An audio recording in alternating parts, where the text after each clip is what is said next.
दोस्तों अब अपन डिस्कस करेंगे क्लिनिकल फीचर। हम इसके पहले वाले फेज में डेफिनेशन और इटियोलॉजी हम डिस्कस कर चुके हैं, तो आओ डिस्कस करते हैं about your clinical features.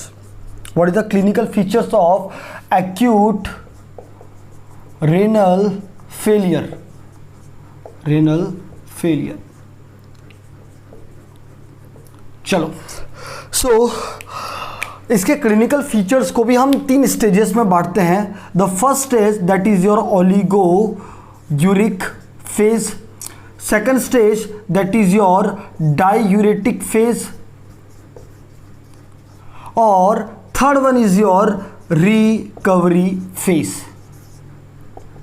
Recovery phase, हाँ या ना।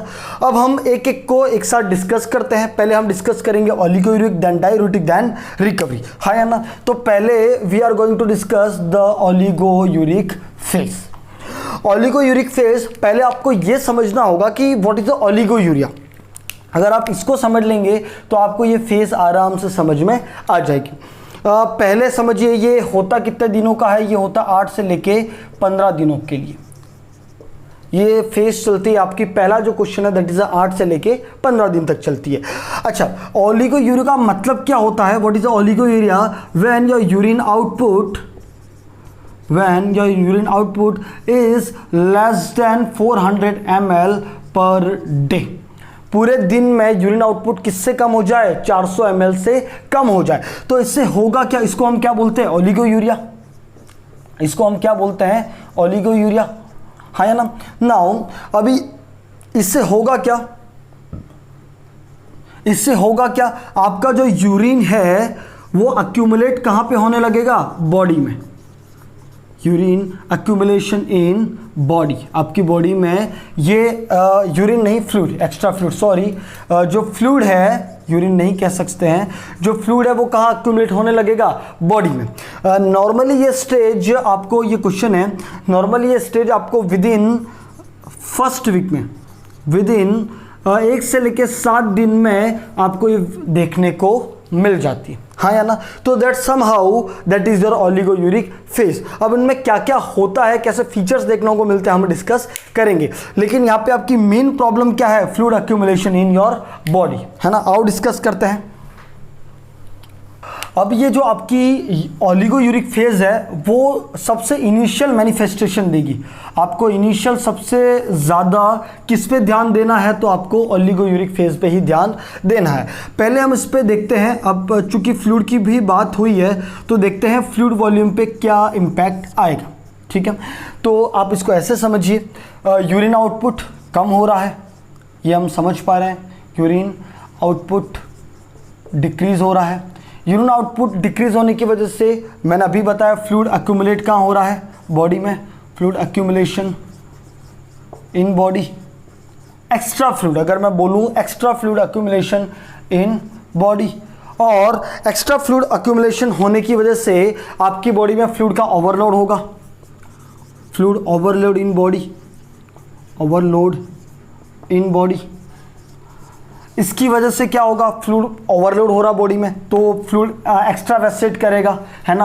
और जब फ्लूइड एक्स्ट्रा वेसेट करेगा जिसकी वजह से क्या हो सकता है? Oedema. First features that is important, है ना। इडीमा हो सकता है। चूंकि वेसल्स में बहुत ज़्यादा फ्लूइड है तो may be patient suffering from hypertension, हाँ या ना। अच्छा, अभी बहुत ज़्यादा इडीमा हो रहा है आपकी बॉडी में क्योंकि फ्लूइड आपकी बॉडी से बाहर निकल नहीं पा रहा है। तो इस इडीमा की वजह से सपोज करो कि भाई पल्मोनरी इडीमा हो गया। कौन सा इडीमा हो गया? पल्मोनरी इडीमा हो सकता है। इडीमा की वजह से ही आपको हार्ट फेलियर हो सकता है। हार्ट फेलियर हो सकता है क्योंकि जो ओवरबर्डन है, देखो आप मेरी बात को समझना, जो ओवरबर्डन है वो हार्ट पे भी पड़ेगा फ्लूइड का। और जब बहुत ज़्यादा हार्ट पे फ्लूइड आने लगा तो एक टाइम ऐसा आएगा कि हार्ट उसको पंप ही, कार्डियक आउटपुट उसको हो ही नहीं पाएगा, हार्ट पंप ही नहीं कर पाएगा, जिसकी वजह से हार्ट क्या हो जाएगा? फिर यहाँ पे मैं यहाँ पे डिस्कस कर रहा हूँ, सपोज करो दिस इज योर हार्ट, हाँ या ना, ऐसा ही कुछ आपका हार्ट है। तो ये हो गया आपका राइट एट्रियम, है ना, ये हो गया राइट वेंट्रिकल, ये होगा लेफ्ट एट्रियम और लेफ्ट वेंट्रिकल। 4 आपके चैम्बर है हार्ट के, है ना। तो सपोज करो हार्ट फेलियर में आपका राइट साइडेड हार्ट फेलियर हो गया। कौन सा फेलियर हो गया?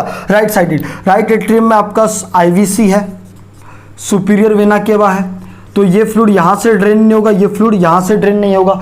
अगर superior vena cava fluid drain नहीं कर पा रही है तो क्या होगा, ये जो आपकी नेक वेन है, नेक वेन क्या मिलेगी, डिस्टेंडेड मिलेगी, नेक वेन डिस्टेंडेड मिलेगी, है ना। नेक वेन अगर सपोज करो आईवीसी नहीं ले पा रही है, तो आईवीसी नहीं ले पा रही है तो ये लीवर अपना इसमें ब्लड ड्रेन नहीं कर पाएगा, तो लीवर स्प्लीनो हेपेटो या हेपेटोमेगेली मिलेगा आपको, हेपेटोमेगेली।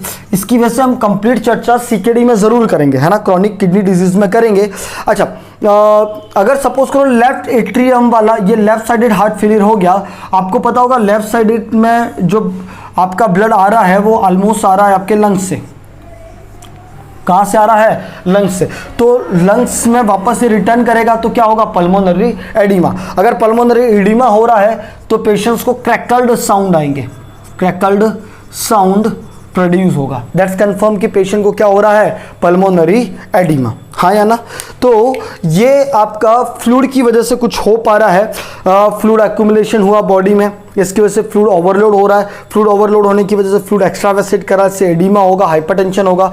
ज़्यादा हार्ट पे प्रेशर पड़ने की वजह से फ्लूइड का हार्ट एक टाइम पे होगा, पंप नहीं कर पाएगा, उससे हार्ट फेलियर हो सकता है। हार्ट फेलियर दो टाइप का होता है, राइट साइडेड और लेफ्ट साइडेड। लेफ्ट साइडेड आपकी यहाँ पे पल्मोनरी वेन आ रही है 4, और वो पल्मोनरी वेन वापस ड्रेन करेगी तो पल्मोनरी एडिमा, जिससे क्रैकल साउंड, रेस्पिरेशन में दिक्कत, है ना, रेस्पिरेटरी प्रॉब्लम। एसवीसी की वजह से नेक वेन डिस्टेंडेड आ रही है, आईवीसी की वजह से hepatomegaly, splenomegaly. There are the certain features जो किस में आते हैं, फ्लूइड वॉल्यूम में। आओ चर्चा करें नेक्स्ट कि इलेक्ट्रोलाइट में क्या फर्क पड़ रहा है ना, electrolyte imbalance. So now we are going to discuss क्या इलेक्ट्रोलाइट पे क्या चेंजेस आते हैं, हाँ या ना। ओलिगोयूरिक फेज में फ्लूइड वॉल्यूम हम डिस्कस कर चुके हैं। Now we are discussing electrolyte imbalance, electrolyte imbalance. सबसे पहले इम्बैलेंस देखते हैं सोडियम पे।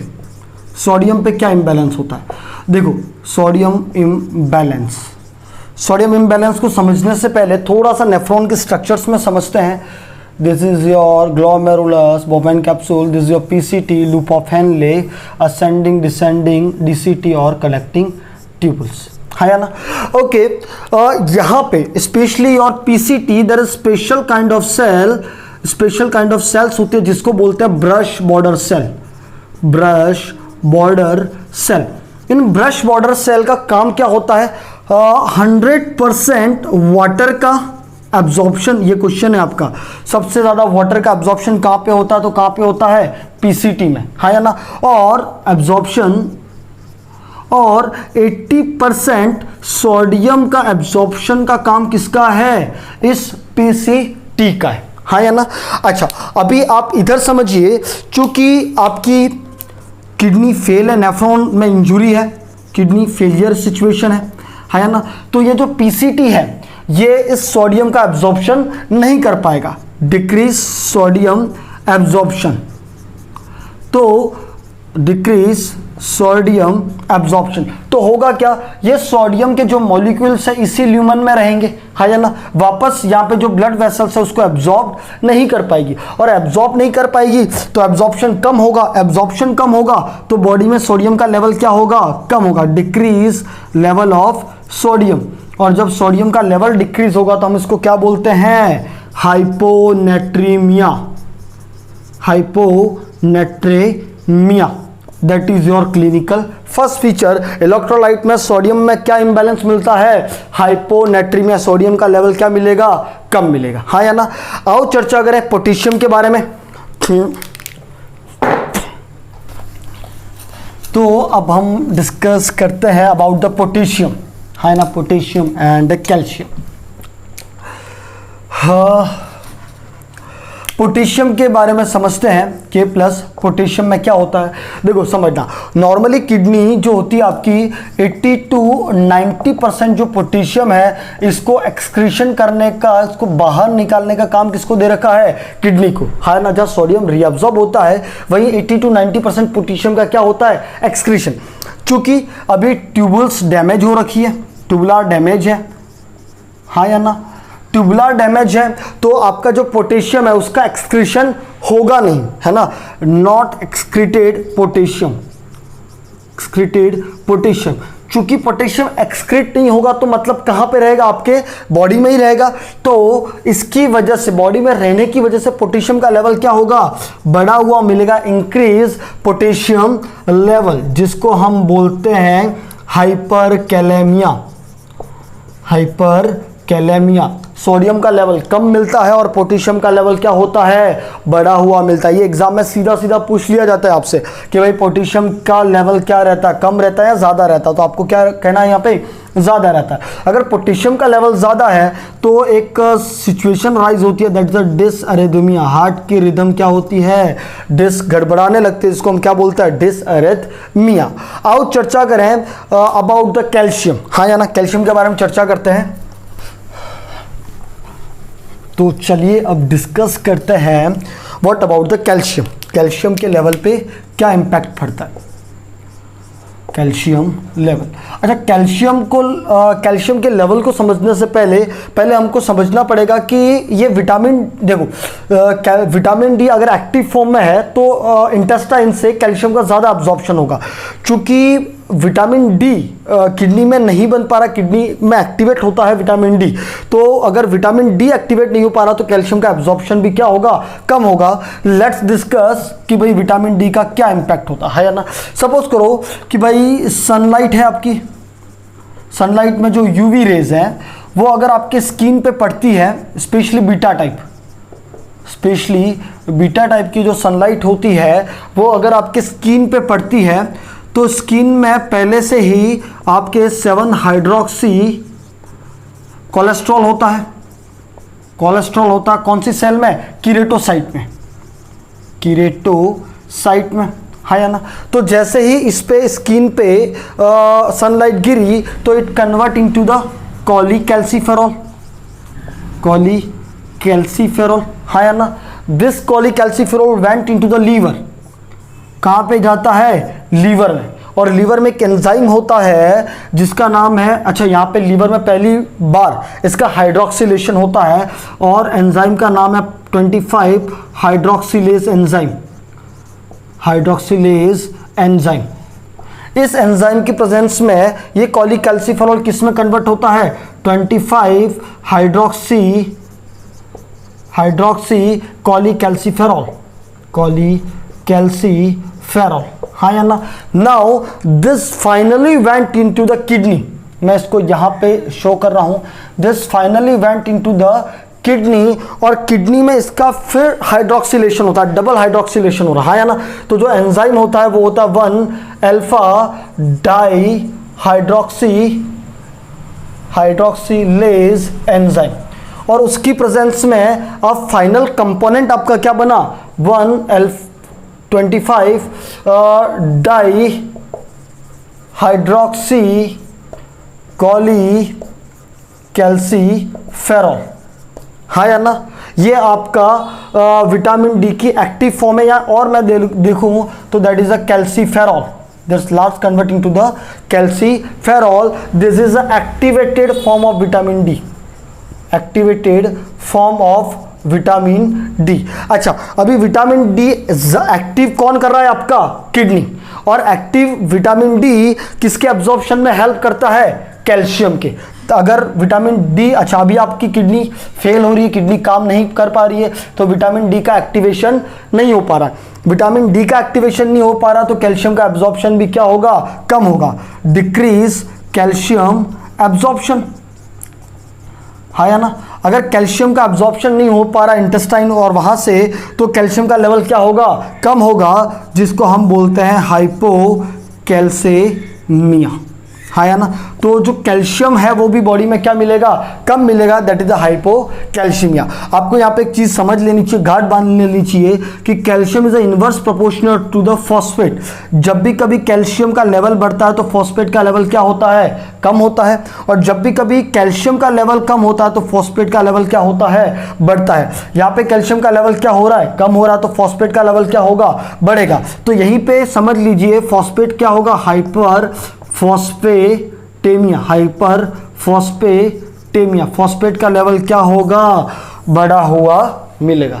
This is activation of vitamin D, जिसकी वजह से आपका कैल्शियम का एब्जॉर्प्शन हो पा रहा है, और दिस इज हाउ कि आपका कैल्शियम का लेवल कम हो रहा है, और कैल्शियम के लेवल की वजह से क्या बढ़ रहा है, फॉस्फेट का लेवल। ये स्पेलिंग PHO कर लो, है ना, फॉस्फेट लेवल। आओ अब चर्चा करते हैं एसिड बेस बैलेंस, कि एसिड बेस बैलेंस में क्या हो रहा है या ना। चलिए तो चलिए अब शुरू करते हैं इलेक्ट्रोलाइट एसिड बेस बैलेंस में, है ना। एसिड बेस बैलेंस में जो आपको देखने को मिलता है वो मिलता है मेटाबॉलिक एसिडोसिस। मेटाबॉलिक एसिडोसिस कैसे देखने को मिलता है, आओ चर्चा करें। देखो इन नॉर्मली जो किडनी है, किडनी अमोनिया सिंथेसिस करती है, अमोनिया सिंथेसाइज्ड बाय किडनी, और ये अमोनिया क्या हेल्प आउट करता है, ये H+ आयन को बाहर निकालने के, एक्सक्रीट द H+ आयन। देखो थोड़ा सा समझना, अच्छा लेकिन मैं समझाने की कोशिश कर सकता हूं। अमोनिया सिंथेसिस बाय किडनी, है ना। अमोनिया क्यों जरूरी है, H+ आयन के सिक्रेशन में, चूंकि किडनी तो आपकी काम कर नहीं रही है तो अमोनिया बनेगा नहीं, अमोनिया बनेगा नहीं तो ये H+ आयन बाहर निकल नहीं पाएगा। अगर ये H+ आयन बाहर नहीं निकल पा रहा है तो इसको बफर करने के लिए, इसको बाहर निकालने के लिए, बफर करने के लिए कौन आएगा, सोडियम बाइकार्बोनेट, है ना। सोडियम बाइकार्बोनेट इसको बाहर निकालने के लिए इसके साथ जुड़ेगा, है ना। तो अल्टीमेटली बॉडी में डिक्रीज बाइकार्बोनेट,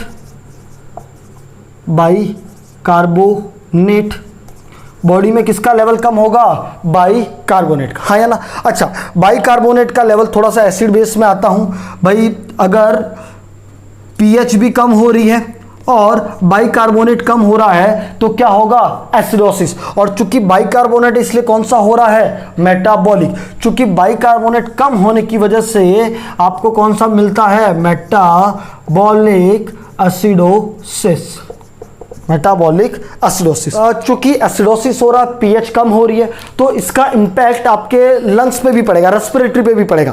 तो CO2 का लेवल, चूंकि एसिडोसिस हो रहा है, समझिए आप एसिडोसिस हो रहा है, तो यहाँ पे थोड़ा, यहाँ पे आइए।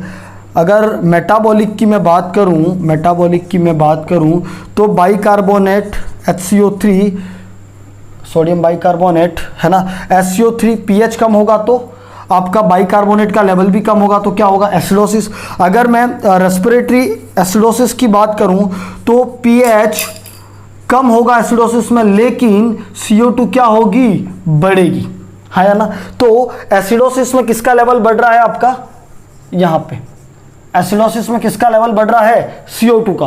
और CO2 को ज़्यादा, क्योंकि CO2 ज़्यादा बन रही है एसिडोसिस में, तो उसको कंपनसेट करने के लिए बॉडी क्या करेगी, एक्स्ट्रा डेप्थ ब्रीथ करेगी, ज़्यादा ब्रीदिंग पैटर्न, ज़्यादा ब्रीथ करेगी तो CO2 को बाहर निकालने के लिए। तो उस रेस्पिरेशन को हम क्या बोलते हैं, कुसुमल रेस्पिरेशन। समझना यार, यहाँ पे थोड़ा सा ये ट्रिकी है लेकिन समझ भी सकते हैं। देखो सोडियम बाइकार्बोनेट कम हो रहे हैं, जिसकी वजह से एसिडोसिस हो रहा है। और बाइकार्बोनेट जब भी कम होते हैं तो कौन सा एसिडोसिस होता है, मेटाबॉलिक। चूंकि एसिडोसिस हो रहा है तो आपकी बॉडी में किसका लेवल बढ़ेगा, CO2 का। और CO2 का लेवल जब भी बढ़ेगा तो CO2 को बाहर निकालने के बॉडी वापस बहुत ज़्यादा रेस्पिरेशन करेगी, है ना। और जिसको हम बोलते हैं डिप रेस्पिरेशन, इसको निकालने के लिए जो होता है that is a deep respiration, rate and depth दोनों बढ़ेगी, जिसको हम क्या बोलते हैं, कुसुमल रेस्पिरेशन। तो इन एसिड बेस बैलेंस में मेटाबॉलिक एसिडोसिस मिलता है, ना, CO2 को बाहर निकालने की इस टाइप में जो रेस्पिरेशन मिलता है दैट इज और कुसुमल रेस्पिरेशन। ये एग्जाम में बहुत बार पूछा गया है। इन रेनल फेलियर आपको कौन सा रेस्पिरेशन मिलता है, कौन सा मिलता है, कुसुमल रेस्पिरेशन, जहां पे डेप्थ बढ़ती है और रेट भी आपकी बढ़ती है। आओ चर्चा करें next on the waste product. So अब डिस्कस करते हैं क्या, वेस्ट प्रोडक्ट। अब बॉडी में आपके वेस्ट प्रोडक्ट एक्यूमुलेट होने लगे, है ना, वेस्ट प्रोडक्ट बॉडी में बढ़ने लगेंगे। तो इंक्रीज नहीं यार, वेस्ट प्रोडक्ट एक्यूमुलेशन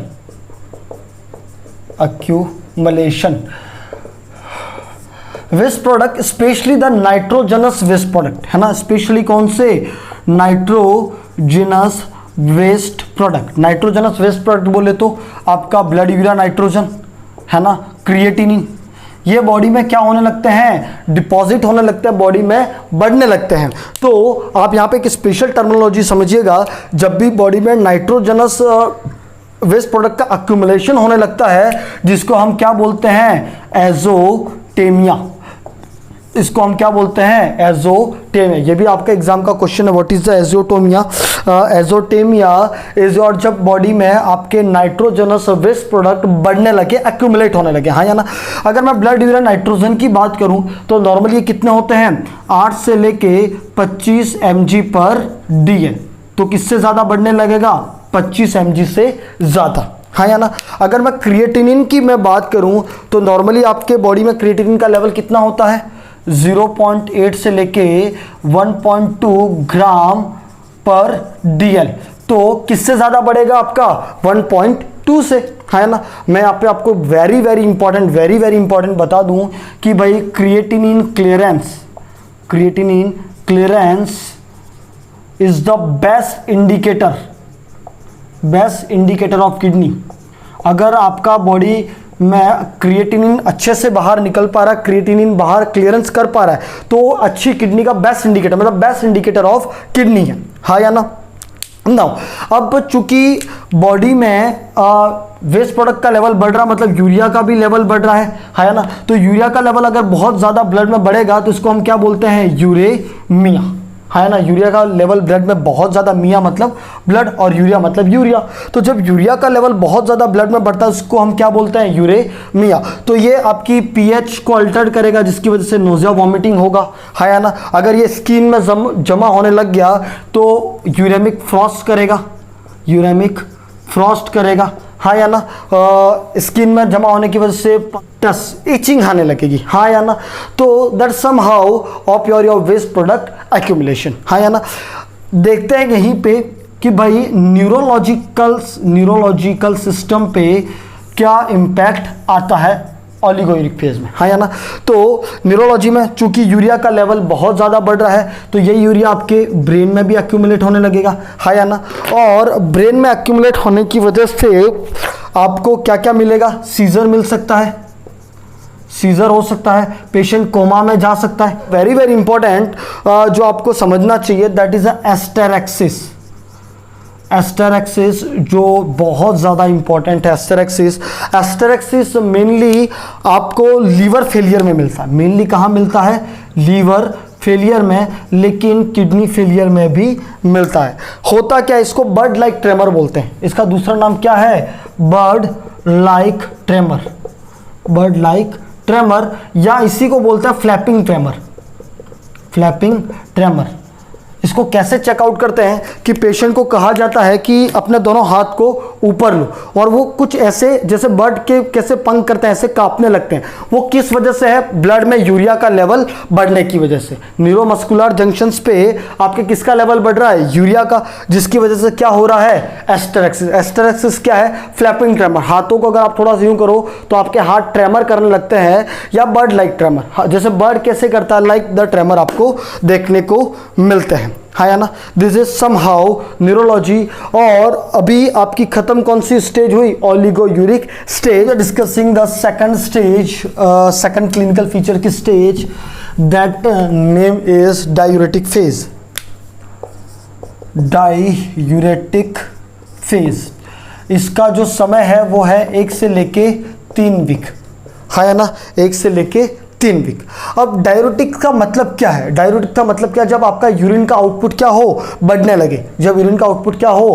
लगे, तो यहाँ पे यूरिन का आउटपुट कितना बढ़ता है, यूरिन आउटपुट ग्रेटर देन 4 से लेके 5 लीटर पर डे। बात को समझना, अभी डायूरेटिक का मतलब क्या, यूरिन का आउटपुट का बढ़ना, और यहाँ पे कितना बढ़ रहा है, 4 से लेके 5 लीटर, जो कि बहुत ज़्यादा है।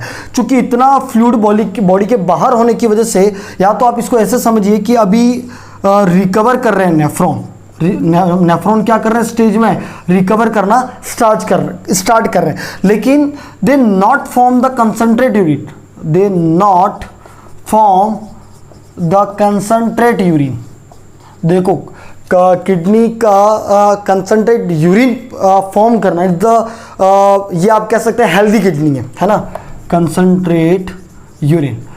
अच्छा, चूंकि यूरिन अभी नेफ्रॉन रिकवरी में कर रहे हैं, लेकिन वो कंसंट्रेट यूरिन फॉर्म नहीं कर पा रहे, तो यूरिन का आउटपुट बढ़ रहा है, यूरिन कंसंट्रेट नहीं हो पा रही है, जिसकी वजह से बहुत ज़्यादा फ्लूइड बॉडी के बाहर निकल रहा है। तो इसकी वजह से बॉडी में क्या होगा, हाइपोवोलेमिया, है ना। चूंकि बॉडी का फ्लूइड बॉडी के बाहर जा रहा है, तो बॉडी के अंदर वॉल्यूम क्या होगा, कम होगा। आप याद रखना ओलिगोयूरिक में जहाँ पे बॉडी में फ्लूइड बढ़ रहा था, हाइपरवोलेमिया हो रहा था, लेकिन यहाँ पे क्या हो रहा है, हाइपोवोलेमिया। चूंकि वॉल्यूम कम है तो ब्लड का प्रेशर भी क्या होगा, कम होगा, जिसको हम क्या बोलते हैं, हाइपोटेंशन। पहला फीचर हाइपोवोलेमिया, सेकंड फीचर क्या मिला, हाइपोटेंशन, हाँ या ना। अच्छा, अभी बहुत ज़्यादा यूरिन बाहर निकल रहा तो ज़्यादा सोडियम बाहर निकलेगा, जिसकी वजह से आपको क्या मिलता है, हाइपोनेट्रेमिया। पहली चीज़, चूंकि अब किडनी काम करना, नेफ्रॉन ने रिकवरी करना स्टार्ट कर दिया, तो पोटेशियम भी आपके बॉडी के बाहर ज़्यादा एक्सक्रीट होंगे, तो हाइपोकैलेमिया होगा। क्या होगा, हाइपोकैलेमिया, जबकि वहां पे क्या था, हाइपरकैलेमिया। आप चीज़ों को समझिएगा, है ना, हाइपोकैलेमिया। अच्छा, चूंकि यूरिन आउटपुट बहुत ज़्यादा हो रहा है, तो जो कंपोनेंट है वो भी बहुत ज़्यादा निकलेंगे, तो इसकी वजह से आपके जो नाइट्रोजनस सब्सटेंस है वो भी क्या होंगे बॉडी में, कम, डिक्रीज ब्लड यूरिया नाइट्रोजन और डिक्रीज क्रिएटिनिन, हाँ ना। इसमें से आपको कुछ ऐसे फीचर्स किसमें देखने को मिलते हैं, डाययूरेटिक फेज में। अब आओ चर्चा करें the last, that is the recovery phase. हाँ, we are discussing the recovery phase, है ना। रिकवरी फेज को आने में 1 से 2 साल लग जाते हैं।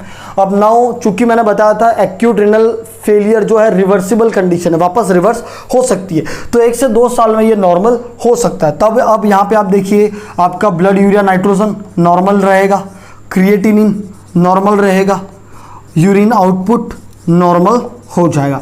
मतलब ऑलमोस्ट आपके जो भी फीचर्स थे वो सब क्या हो जाएंगे, नॉर्मल हो जाएंगे।